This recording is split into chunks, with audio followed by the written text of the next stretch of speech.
Patay ang isang senior citizen matapos bugbugin ng mga dumukot sa kanya sa San Jose del Monte, Bulacan. Ayon sa mga otoridad, tinitikan siya ng mga suspect bago sapilitang isinakay sa AUV para nakawan. Nakatutok si James Agustin. Kalunos-lunos ang sinapit ng 71 taong gulang na senior citizen na pinagnakawan na binugbog pa sa Barangay Muson proper, San Jose del Monte, Bulacan. Sa imbestigasyon ng pulisya, naglalakad ang biktima ng sapilitan daw isakay sa AUV. Nag-counterflow po itong sasakyan. Meron po silang nabanggang motorsiklo. Tapos po yung driver po ng motorsiklo, nakita po, biglang bumukas po kasi yung sasakyan.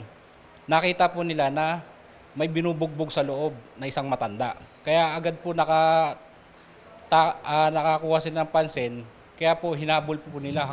Ilang metro pa raw ang itinakbo ng AUV hanggang makatakas ang biktima. Humingi siya ng tulong sa gwardiya ng isang subdivision na siya namang tumawag sa pulisya. Inaresto ang driver ng AUV habang nagpulasan ng kanyang mga kasama. Siya rin na nagturo sa ibang suspect kaya naaresto sa hot pursuit operations ng pulisya ang 4 na babae at isang lalaki. Ang biktima naman ay sinugod sa ospital pero binawian ng buhay kalaunan. Nabawi mula sa mga suspect ang mga ninakaw, kabilang ang mahigit 21,000 pesos na cash at iba't ibang alahas na nagkakalaga ng 320,000 pesos. May nakuha ring baril at isang sumpak na kargado ng mga bala. Lumalabas sa investigasyon po namin, ito pong biktima is nagtubos ng mga alahas po sa isang pawn shop. Kaya po siguro natiktikan na itong mga suspect natin. Patuloy na hinahanap ang 2 pa nilang kasabwat. Ayon sa pulisya, kabilang sa isang grupo ang mga suspect na ang modus ay pagnanakawan ng biktima at bubugbugin pa. Nito lang Pebrero may nabiktima rin silang isang retired police officer. Itong mga suspect ay nag-ooperate po dito po sa San Jose del Monte at sa mga karatig pong bayan. Na ang binibiktima po nila ay puro matatanda po. Na kumbaga madali po nilang lokohin at madali po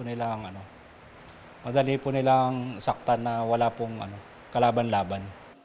Nang tanungin ng 2 lalaking suspect kaugnay sa kanilang pagkakaaresto, driver lang po.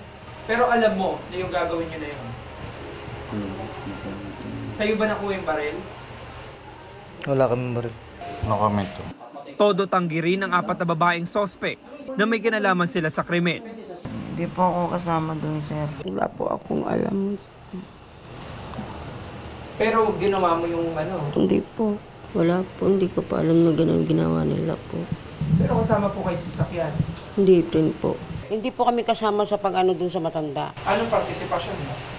Ako po, nandun lang po ako sa bahay. Ewan ko kung bakit kami tinuro sa bahay.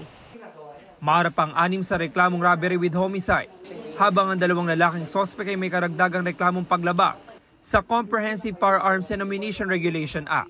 Para sa GMA Integrated News, James Agustin, nakatuto, 24 oras.